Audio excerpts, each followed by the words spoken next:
Hi, this is Jonathan J, and welcome to dealmakers.co.uk, the number one place for business buying information.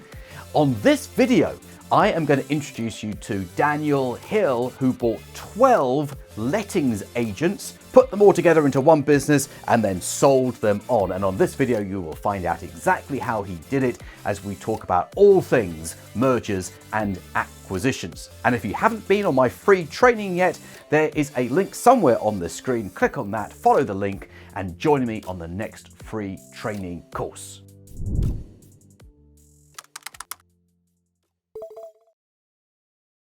So Daniel, before we started recording, we had a chat about M&A, mergers and acquisitions, buying businesses, consolidating them, exiting them. And I know that you've got quite a lot of experience in this area. So tell us some of the things that you've done in the world of mergers and acquisitions. So been building businesses for about 20 years and got to a point where organic growth was just too slow, really, to be honest. You get to a point where 20, 30, even 50% growth a year organically is hard work. It's heavy lifting. And I think a combination of global financial crisis, 2019, Brexit, pandemic, ended up, quite a turbulent market where people had the motivation to sell. They were fed up. They wanted to exit. There was uncertainty in the market. And during that period, we did a few acquisitions. I sold some companies in 2011, 2012 and moved out of clothing, manufacturing, retail into property. And then through property over the last 10 years or so, we've bought and sold about 25, 30 different companies. And they've been roll-ups. We've brokered deals for other people. And yeah, it's been interesting. It's been good. It's definitely not without its challenges. I think everyone thinks it's a quick fix. Well, I mean, it's not been our experience. Buying the business is the easy part. It's what happens after you bought it. That's the sexy part. That's the exciting part. Yeah. Consolidation is so challenging. And, taking two groups of staff that may have been competitors before and putting them together into one office. Well, my goodness, that's you can't solve that by putting everyone in the same uniform. That's for sure. So, yeah. What would you say the biggest challenges you've experienced are in the M&A? Obviously, everyone thinks M&A is the step up, and it is a step up. But it's not without its challenges. To manage expectations, what would you say the biggest challenges you see in the whole of the M&A space are? It's always people. Yeah, I was literally thinking exactly the same. Yeah. So biggest asset, biggest liability, and biggest challenge, dealing with sellers of businesses can be challenging. I mean that takes some people skills in its own right, and then taking staff that didn't ask for you as their boss, and yesterday it was the person they went to work for, and today it's you. And they've got you whether they like it or not. As we said earlier, I did 48 of these in very quick succession in 2.5 years, and you have huge challenges with the people. I guess you've encountered the same situations then. Without a doubt, I think if it was all down to ones and zeros and binary and business frameworks and fundamentals and structures and strategies, it'd be a piece of cake. But you throw in people, like you say, whether it's the buyer or the seller, getting emotional, lots of fraught stuff going on. That we broke a bit. I broker more businesses than I do buy or sell now. And normally the biggest challenge I have, I actually did a podcast episode on our podcast about it a little while ago called, I forget what the topic was. It was speak my language. And I basically said I speak 12 languages and they're all English. And it was basically trying to acknowledge the point of, to do those deals, or in my position now, more brokering them, you have to be able to understand all of the things that are going on, from the emotional side of things, the strategic point of things, people going from adult mode to parent mode to child mode to get the deal done. You're playing that game, which you do need to be really well rounded to get it done, and then you get it across the line. Then without a doubt, it's integration, it's culture, it's values, and it's you'd like to think companies are all very similar, but they're actually very, very different, even if the business is so for example, we'd have one where the billing of the customers would be on the 1st of the month, and that's absolutely fine. That's great because your staff are paid on the 5th, so billing billing the customers on the first makes sense, and then you'd have another where customers would be allowed to pay anytime they feel like it, with no pressure to pay by a certain date. So your cash flows get shot to pieces on that one, and then another one where people pay in arrears. So you've got all your costs ahead of your income. So trying to consolidate those different approaches and trying to get customers to behave in a way that's different to what they're used to. It's nigh on impossible, actually. You try telling several hundred people who are used to paying after the event, they need to pay in advance of services being delivered, and you've got yourself, you can have a rebellion on your hands. Absolutely. Well, I actually had a conversation with a chap that I'm doing a roll-up with at the moment on private schools before this, and I said we're talking about politics and saying that everybody votes for change, but nobody wants it. Everyone speaks like they want change, and then when it comes in, actually, the majority of people don't like change, even if it's for the better. Yeah, exactly. Even if it's good the challenge we had. Yeah. Even if it's good change, and you can buy them a new microwave and a new kettle for the staff room. And you think, well, that's what they wanted. Now they've got it, and it's not as good as the old one. That's not what the old one was broken. But it's just this reluctance, isn't it, to do anything different to what people have typically done. Indeed. So we have the same challenges. So Daniel, I know that you did some work with estate agents or letting agents. So tell us a little bit about that, how that came about, how you found the letting agents, how you consolidated them, and did you end up with one single brand, or did they operate under their individual branding? So really good question. We started the first 3 offices as what we'd call cold starts. So we started them ourselves from scratch, and we had a HMO portfolio, basically renting out rooms in the Midlands, and there was no letting agents at the time. This was 2011, 2012, that specialised in rooms. We launched in those 3 areas because we were buying and developing property there, and because it was niche, it was crest of a wave. It was also very lucrative. We didn't struggle to attract landlords at all because we're the only people that are doing it. We were doing it really well at a local level, and it attracted lots of appeal. Then what happened over the following sort of 5-6 years as we were refining that is other people came to the market in other cities.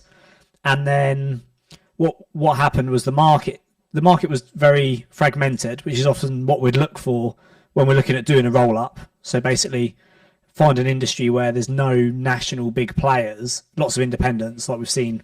A friend of mine did it with vets. So there was lots of independent vets, no real national chains. And then they rolled up about 2,500 independents into a big veterinary practice and then floated it. We looked for that. That was definitely what happened in the market. And that coupled with the tenant fee ban and increased regulation, reducing margins, really it was getting to a point where there was lots of people with these independents, but because of the reduced revenue, it went from making, we were making 30-40% net profit to start off with. They were really getting compressed down to sort of 25-20%, even down to 10%. A lot of them weren't making money. So we started then rolling them up. We had a head office in Nottingham, centralised all the operations into head office, and then on the ground, closed the offices, moved all of the operations off the local level up to the head office, and then brought the margin back in that way. And we rolled it up to over about 3 years, from 2019 to 2021. We rolled up 11 different companies, and then we exited in the summer of 2021, and sold it as a group to go on and do its next thing. Sorry for interrupting your video, but I wanted to introduce you to a great lawyer in the UK who can get your deals done for you.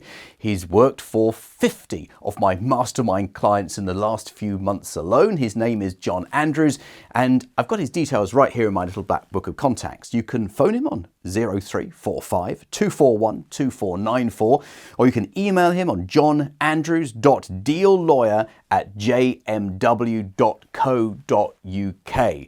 If you want someone who can get a deal done, he is your guy. So let's get back to the video.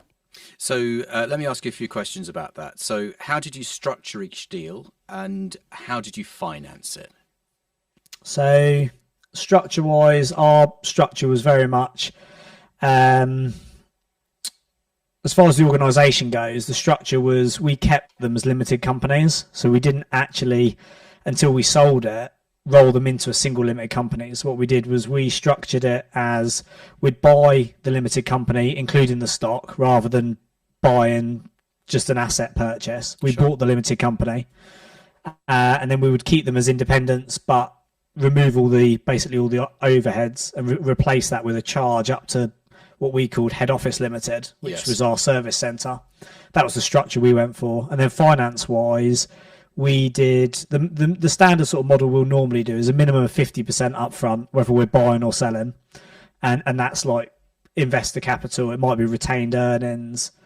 It might be like a leverage buyout. We might raise some debt in the company. During the pandemic, we raised millions of pounds through bounce back loans, Sybil's, the recovery loan scheme, really geared those companies up on their own balance sheet and then bought them essentially no money down. So 50% upfront, sometimes in the company name. The debt was bought. And then the other 50% on deferred. We didn't do a huge amount of performance related, just guaranteed deferred payments secured against the shares. And then they would be paid off between 6 months and 5 years, depending on the price. Yeah, got it. So with the sort of coronavirus schemes, the CBILS and the recovery loans and everything, they obtained by the current owner in advance of you doing the acquisition? So we'll do that quite often, and what we find is that sometimes it's easier for the existing operating business to raise the debt than it is the incoming buyer. Yeah. So what we'll normally do is get the heads of terms agreed, get the deal pretty much done, get the finance agreed, and then either do an EDC, so an exchange delayed completion. Exchange. The best example was bought an agency in the middle of the second lockdown, and we exchanged on the Wednesday. Got a bounce back loan in the company, which was agreed beforehand on the Thursday. It was only a little agency. I think we bought it for about £100,000. So exchanged on the Wednesday. So it cost us maybe £5,000 in legals. Exchanged on the Wednesday. Raised the bounce back loan on the Thursday, which was the 50k. The outgoing vendor took the 50k, and then the other 50k was paid on deferred payments and instalments. So we basically bought it no money down, but use that mechanism to raise the debt in the company name. Yeah, no, very, very good. And I people on Mastermind who are doing this with hairdressers and barber shops, and they were using the bounce back loan in this acquisition to fund number 2, and then the bounce back loan in number 2 to fund number 3. So they kind of rolled it forward, and it sounds like you were doing something very similar. So were all of these letting agents leasehold property, or did you buy the property at any point? So these were agents these were management contracts. So we were basically interested. It was I wouldn't say it was a paper exercise, but the value was in the management agreements. Yeah. So there was maybe there's sometimes they had shops or like offices, but that's really what I meant. Did if they were leasing the property and the owner of the agency owned the property, were you interested in buying that, or were you just only interested in the business itself? If it was any other sector, and depending on what our strategy was. So, for example, at the minute we're buying private schools, but our primary appeal is the real estate. So, like McDonald's, I'm primarily interested in buying. I don't want to say trophy purchases, but they are trophy assets. Real nice period buildings with big football fields and their own woods and stuff. We're buying lots of those, and that's got a Propco angle. I'd buy Propco, put a 10-year lease on with Opco, and I'm interested in the real estate element there. That's my primary sort of objective. And with the agents, that wasn't the case. We just closed them down. And with the private schools, it is an amazing opportunity. I mean, it's a sector that has lots of private equity interest, as I'm very sure that you are aware of, and a group of well-run private schools, profitable private schools, is very, very appealing, and the multiple is very high as well. Yeah, I mean, it's very high, like crazy high. We would expect to get on an exit on that starting at 10 times for an exit, which for an Opco is, I've not seen any sectors recently, without using public markets, I've not seen any sectors recently achieving that. Yeah, no, I understand. So what's the goal then with the private schools in terms of size? How are you measuring it in terms of number of locations, in terms of revenue, earnings? I mean, what are your metrics for measuring how far on the journey you are, and how will you know when you've got to the point of, right, let's prep this to exit, to sell? I think having been in business for a long time, initially your objectives are all about making money. So, primarily you just go for the big margins and you go for the sexy, exciting, more revenue means more profit mindset. And that's not always the case unless you get a good exit. Nowadays, I suppose my primary appeal is I'm looking for, so I've made my sort of money, if you like, and the going to work thing is, I've completed that and I'm happy with that.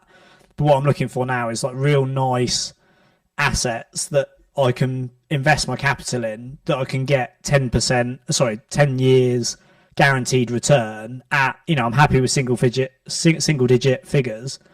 But if I can get a 10-year return at 8%, that's my primary objective, is to allocate my capital to nice assets that I believe in. So the private schools, we're completing on one in a couple of weeks. It's buying it cash, best part of £1 million, but it's in an area, it's in a real affluent area, a really nice big house, big building that could be a house, but it comes with 2.5 acres, got its own wood, swimming pool, and it's currently a private school, and we're buying it for maybe £250,000 less than what it's worth.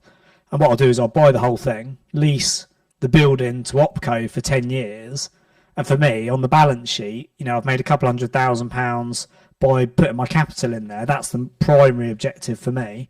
And then the secondary objective is to be able to get that 10-year lease on the P&L. So I've got that guaranteed money coming in off my investment. And then the fun element is seeing what we can do with, I've got a business partner, education. Well, I own a training company, but it's more for adults in property. But the more fun bit is I've got a partner who's done this overseas previously, and we're starting a new brand called Think Big, and it's all about trying to introduce entrepreneurship to children in the early years, to give the business an edge, give the education space an edge, and really just to try and get more people or children to grow up and want to be, independent.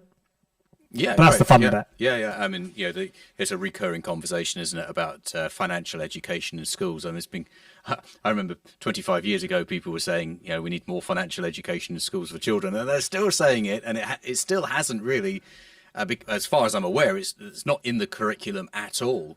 There might be some life skills in there that include, how does a credit card work, but certainly not investing in property and the sorts of things that you talk about. With the private schools, are you buying from charities? Because quite often they're set up as charities, aren't they, to maximise the sort of the tax status of the charity? Yes, it's interesting you raise that, because I've been looking at these for about a year or so. I've been doing these for about 12 months, and recently that loophole got closed apparently, but I was actually not even aware that it existed. My business partner is in that space and knows it inside out, but I did hear that unfortunately that bit's been closed. But the businesses that we're buying are off private, either LLPs or private owners. The main, when you think about the sort of niche or the target market, we're going for the people who run it for 30-40 years. They're at retirement age now. That's the sort of profile we've gone for. But you're absolutely right, there's some huge tax benefits of running them as charities, but it's not something we're doing at the minute, and it's not something I personally know a huge amount about. And neither do I. So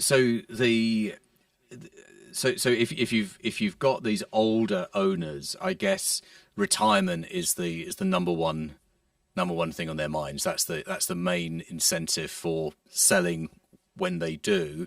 And I suppose if you're buying the property and they can receive a cash sum for the property on completion, then they're going to be very happy with that outcome, aren't they? Yeah, the biggest thing that transpires, so the motivation to sell is retirement, is and they're probably, some of these are 5-10 years behind where they should be. They should have retired by now. but they haven't found the right buyer. And that's the second thing, is there's a huge legacy piece. As you know, you'll know this stuff inside out. When you're buying businesses off owner operators, there's a huge emotional connection legacy piece with it. And with schools specifically, you know, their kids went to the school, their grandkids either go to the school or went to the school, and they're selling the school and retiring around the corner.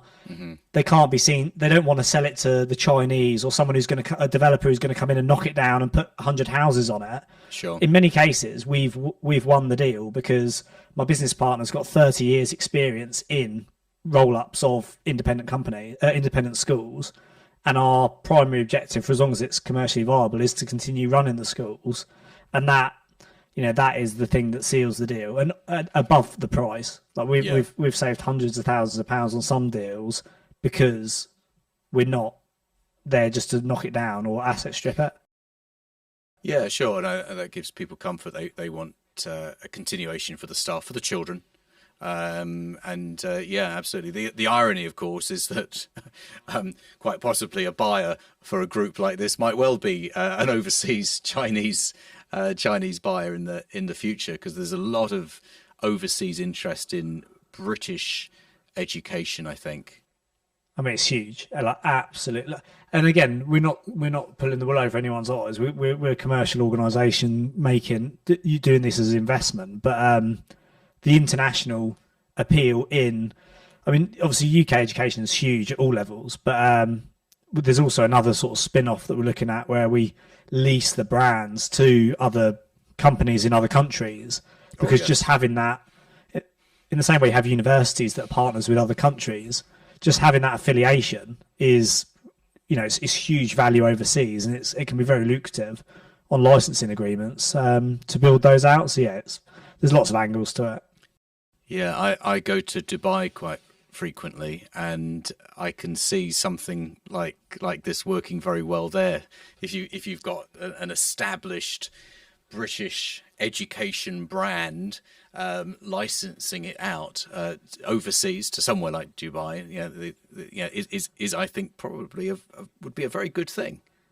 Absolutely, and it's, you know, that it's not a surprise. That's one of the areas that have, you know, already expressed interest. So okay, it's and that's it. It's just about whatever, you know, your audience, your masterminders, wherever people are. Is like, all of this is about strategy. It's like really looking at those markets, understanding where the opportunities are, and either mastering it yourself, or, you know, what we've tended to do is partner with people that know it better than we do, and we'll bring the finance and the capital or the strategy and the structure, and they'll bring the market expertise, and you put the two together, and it can be a very powerful partnership.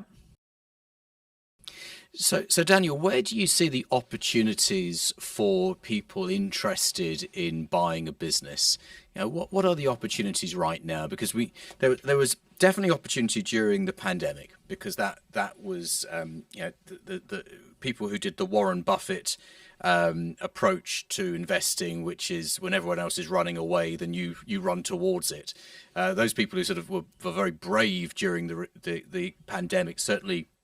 And it sounds like you were certainly one of these people who made the most of it. And now we've got this recession, whether it is a recession or not a recession. I realize there's still some debate around that, but definitely financial turmoil.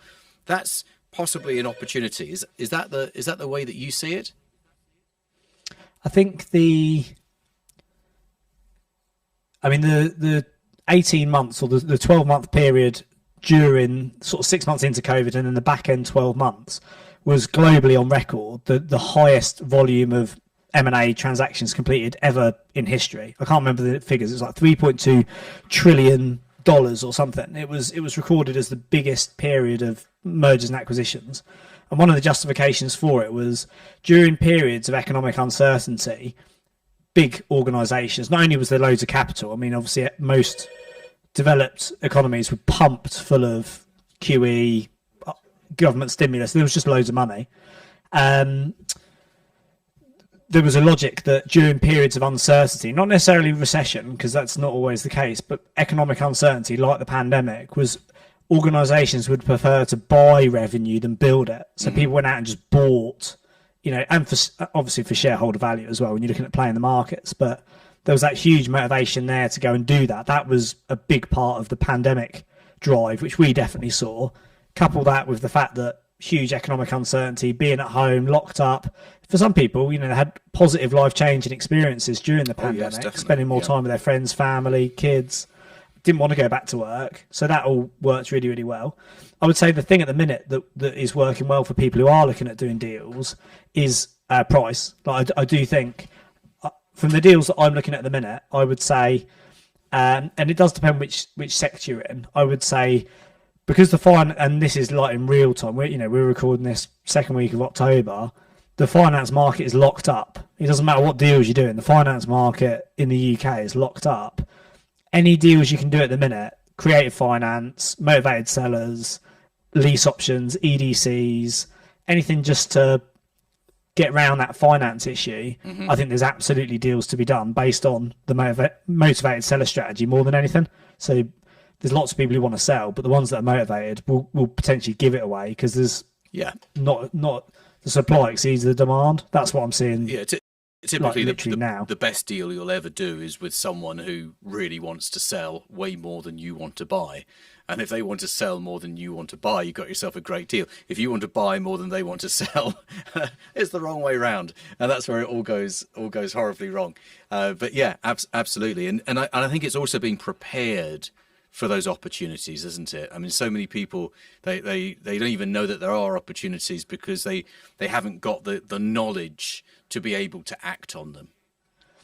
Yeah, I think, we talk about be bold and be brave, but don't be foolish. Like bold and brave is if somebody rings you up at 9 a.m.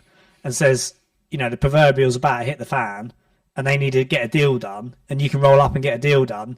The last thing on the agenda is going to be price. The biggest thing is going to be, you know, how quickly can you get completed? Are you good for your word?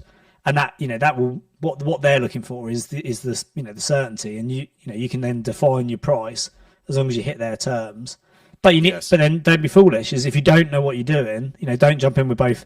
Don't try and catch a falling knife. There's plenty of businesses for sale, but a lot of them are falling knives, and you don't want to cut your fingers. Well, this is the diligence, isn't it? To understand that you are buying what you think you're buying, because every seller is going to present it as the most amazing opportunity, and you'll be silly to pass this one up, and the future's incredible, and the potential is amazing. But if you diligence the deal properly, you'll know exactly what it is that you're buying, and is it something that you want now that you understand what is for sale? Agreed. And one of my mentors in M&A talks about deal heat. Says don't get deal heat. You know, you get caught up in that seduction, especially when you're young and you're naive, young and excitable, but also a little bit naive and wet behind the ears. You get that first person who wants to sell a business. If it looks too good to be true, it's not true. Yeah. And also you get yourself pumped up on this adrenaline of getting the deal done and the seduction of it. But you know, a deal is over in a matter of hours, days, weeks, whereas owning a company is significantly easier to get into than it is out of. So it's like making sure that it is actually a deal you want to do, really. Yeah, absolutely. So Daniel, really, really good talking to you. How do people get in touch with you if they'd like to find out more about you and what you do? So we have a podcast which has done really, really well over the last couple of years. If you're in business, personal development, and you want to get into the growth side of things, we've got a podcast called the Official Property Entrepreneurs Podcast. I'd recommend that. I actually released a book last week, which is now which went to Amazon bestseller in the charts last week, called Karma Credits, and it's not necessarily about business and investment. It's more about, when we started this conversation off, talked about understanding how to be a good person, basically, and broker those deals based on human, you know, the way that we behave as humans. If you go on Amazon, you can buy that. It's called Karma Credits, the universal law of wealth, health, and happiness. That would be good. And then on Facebook, Dan Hill, and then on Instagram, follow me, Property Entrepreneur. There's plenty of free content on there about everything to do with wealth, health, and life by design for those who are interested in those things. Amazing. Daniel Hill, thank you very much for your time. Very interesting to talk to you, and I look forward to catching up with you another time. Thank you for having me, Jonathan. Appreciate it.